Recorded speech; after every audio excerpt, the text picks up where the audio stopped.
In the heart of medieval England, a kingdom stood on the edge of chaos. Two powerful families, two rival houses, and one throne that would decide the future of a nation. This is the story of the Wars of the Roses, a brutal civil war that raged from 1455 to 1487. A war fought between the Red Rose of Lancaster and the White Rose of York.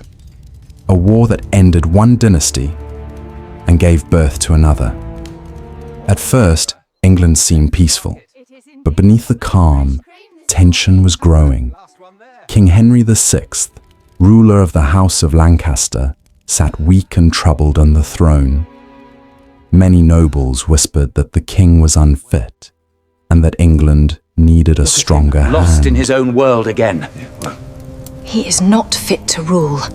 The rumors are true. From afar, the House of York watched closely. Richard, Duke of York, believed he had the truer claim, a bloodline closer to the great King Edward III. Many nobles agreed. They wanted a ruler who was strong, confident, and capable of restoring England's power. York is the rightful heir. We will not yield. As King Henry's mind weakened and England lost lands in France, more nobles drifted toward Richard. The kingdom slowly fractured into two sides, Lancaster and York. Red Rose against White Rose. In 1455, the storm finally broke. At the town of St. Albans, the Yorkists and Lancastrians collided in the first open battle. It was fierce, it was fast, and the Yorkists were victorious. King Henry VI was captured. The Wars of the Roses had begun. But even after victory, Richard of York did not take the throne. Peace was attempted, but peace could not hold.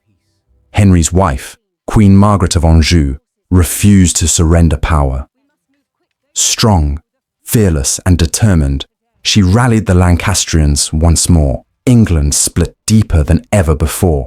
We attack here, swiftly and without mercy. In 1460, the armies met again at Wakefield. This time, the Lancastrians triumphed. Richard, Duke of York, was killed brutally in battle. His head was placed on the city walls, a cruel warning crowned with a mocking paper crown. But Richard's death did not kill the Yorkist cause. Instead, it ignited it. Richard's son, Edward, rose to lead the House of York. Tall, young, and confident, Edward inspired soldiers and nobles alike. Men of York, this is our time. The throne is ours by right, and by God we shall take it. Forward for the Rose! Their greatest test came at Towton in 1461, a monstrous battle fought in snow and wind, one of the bloodiest ever fought on English soil. Snow darkened with arrows. Blizzards swallowed the screams. York for Lancaster! Die, Red Rose! And when the snow settled, Edward stood victorious. Henry VI fled, and Edward was crowned King Edward IV.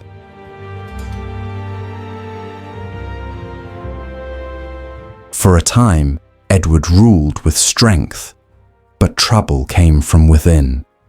His powerful ally, Richard Neville, Warwick the Kingmaker, turned against him. Through political intrigue and rebellion, Your support in this venture will not be forgotten. Together, we will bring true prosperity back to this realm.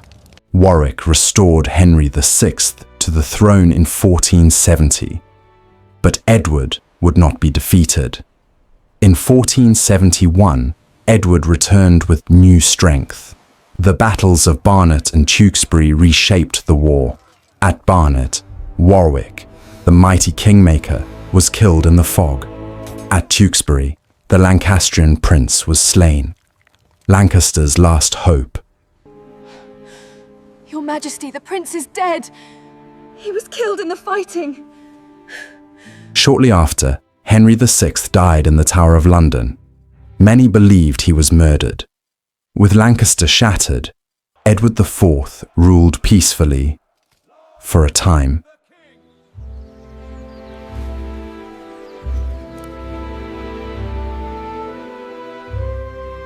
In 1483, King Edward IV died suddenly.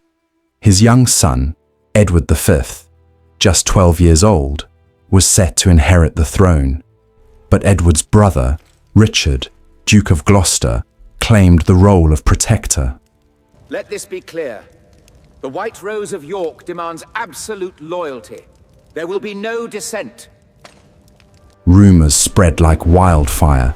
The princes were declared illegitimate and placed in the Tower of London. Then they disappeared forever. Soon after, Richard crowned himself King Richard III. Many accepted him, but many whispered, "What happened to the princes?" What of the young princes? None know, sir, but the king. Doubt grew, fear spread, and a new challenger emerged. Across the sea, Henry Tudor, a distant Lancastrian relative, claimed he could end the war once and for all. His promise to unite the Red Rose and the White Rose by marrying Elizabeth of York, daughter of Edward IV. Nobles who feared Richard III flocked to Henry's side. In 1485, Henry Tudor landed in England with a small but determined force. Richard III rode out to meet him at Bosworth Field. The battle was savage. Richard fought bravely, refusing to flee. He charged directly toward Henry, shouting the words that would echo through history. A horse! A horse! My kingdom for a horse! But he was surrounded and struck down. With Richard's death, the Plantagenet dynasty ended. Henry Tudor was crowned King Henry VII. True to his word, he married Elizabeth of York, joining the Red Rose of Lancaster and the White Rose of York. Their new emblem, the Tudor Rose, became a symbol of unity, peace, and the start of a new age. After 30 years of bloodshed, after kings rose and kings fell, after families were torn apart, England finally stood united. From the ashes of civil war rose a powerful new dynasty, the Tudors. And with them, a new chapter in English history began.